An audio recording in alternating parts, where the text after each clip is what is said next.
운이 좋아도 자랑하지 않는 이유, 어르신이 전한 감사의 품격.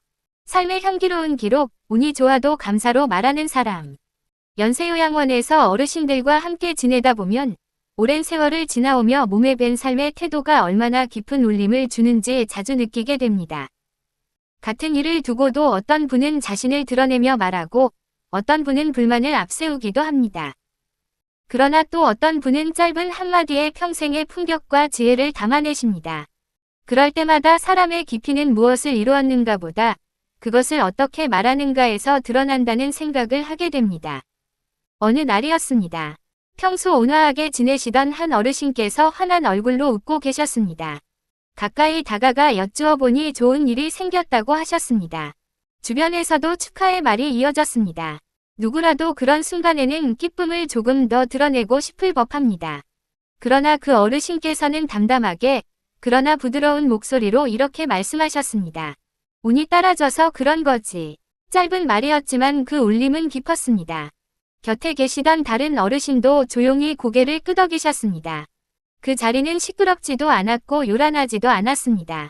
오히려 그래서 더 따뜻했습니다. 자신의 좋은 일을 자신의 힘으로만 돌리지 않고 운이 따랐다고 말하는 태도 속에는 겸손이 있었고 세상에 대한 감사가 담겨 있었습니다. 누구를 불편하게 하지도 않고 누구와 자신을 견주지도 않으며 듣는 사람의 마음까지 편안하게 만드는 말이었습니다. 어르신들을 가까이에서 뵈면 말 속에는 그 사람이 살아온 세월이 고스란히 담겨 있다는 것을 느끼게 됩니다.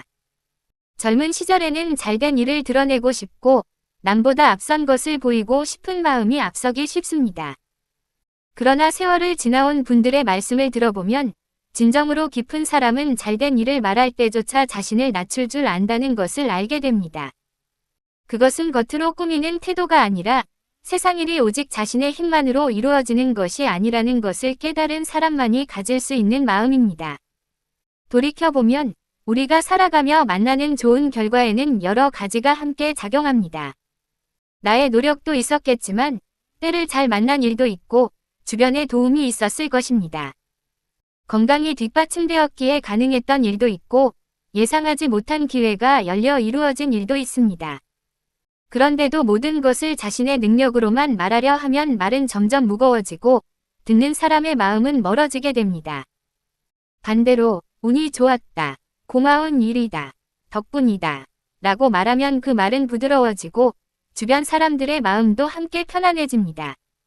그날 어르신의 말씀은 단순한 겸손의 표현을 넘어 주변 사람들에게 잔잔한 울림을 남겼습니다.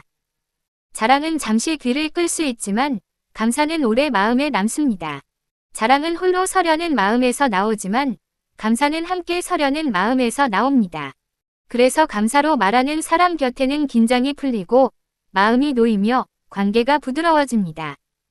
말 한마디가 분위기를 바꾸고 한 사람의 태도가 그 자리를 따뜻하게 만든다는 것을 느끼게 되는 순간이었습니다. 연세요양원에서의 하루는 이러한 배움으로 채워집니다. 돌본다고 생각하며 시작한 하루가 끝날 때면 오히려 더 많은 것을 배우고 있다는 사실을 깨닫게 됩니다.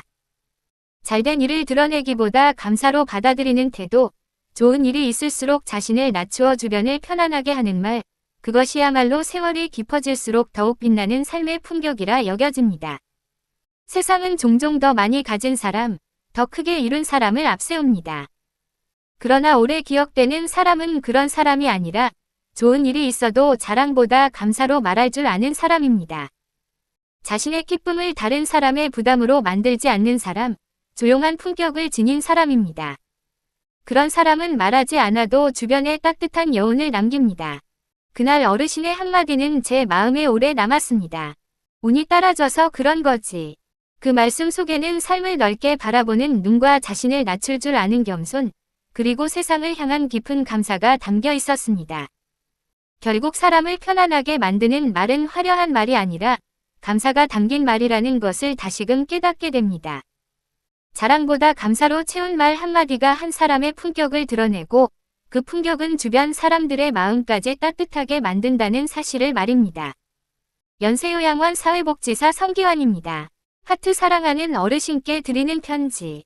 사랑하는 어르신께 어느 날 어르신께서 환하게 웃으시며 하신 한마디가 제 마음에 오래 남아 있습니다. 운이 따라줘서 그런 거지. 그 짧은 말씀 속에 담긴 깊은 뜻을 저는 한참 동안 되새기게 되었습니다. 사람은 누구나 좋은 일이 생기면 자신을 드러내고 싶어집니다. 그 기쁨을 더 크게 말하고 싶고 스스로를 높이고 싶은 마음이 자연스럽게 따라오기 마련입니다. 그런데 어르신께서는 그 순간에도 자신을 앞세우지 않으시고 운과 감사로 그 기쁨을 담담히 표현하셨습니다. 그 모습이 얼마나 따뜻하고 깊게 느껴졌는지 모릅니다. 어르신의 말씀을 듣는 순간 주변에 있던 모든 사람들의 마음이 편안해졌습니다. 누구도 비교되지 않았고 누구도 위축되지 않았으며 그저 함께 고개를 끄덕이며 따뜻한 공기를 나눌 수 있었습니다. 그것이 바로 어르신께서 평생을 살아오시며 몸에 익히신 삶의 품격이라는 생각이 들었습니다. 어르신, 저는 그날 깨달았습니다. 사람을 감동시키는 것은 큰 말이 아니라 마음이 담긴 말이라는 것을. 그리고 사람을 편안하게 만드는 것은 자랑이 아니라 감사라는 것을 말입니다. 어르신께서 보여주신 그 태도는 단순한 겸손을 넘어 세상을 바라보는 넓은 시선과 사람을 배려하는 깊은 마음이었습니다. 그 마음은 말로 가르치지 않아도 곁에 있는 사람들에게 자연스럽게 전해집니다. 저는 어르신과 함께하는 이 시간이 참으로 귀합니다. 돌본다는 마음으로 시작한 하루가 어느새 배움으로 채워지는 하루가 됩니다. 어르신의 한마디, 한 표정, 한 태도가 저에게는 큰 가르침이 됩니다. 앞으로도 어르신 곁에서 더 많이 배우고 싶습니다. 좋은 일이 있을 때일수록 자신을 낮추고 감사로 말하는 삶의 태도를 저 또한 닮아가고 싶습니다. 어르신께서 늘 지금처럼 따뜻한 마음으로 계셔주시길 바랍니다. 그 마음 하나만으로도 많은 사람들이 위로를 받고 편안함을 느끼고 있습니다. 진심으로 존경과 감사의 마음을 담아 전합니다. 연세요양원 사회복지사 성기환 드림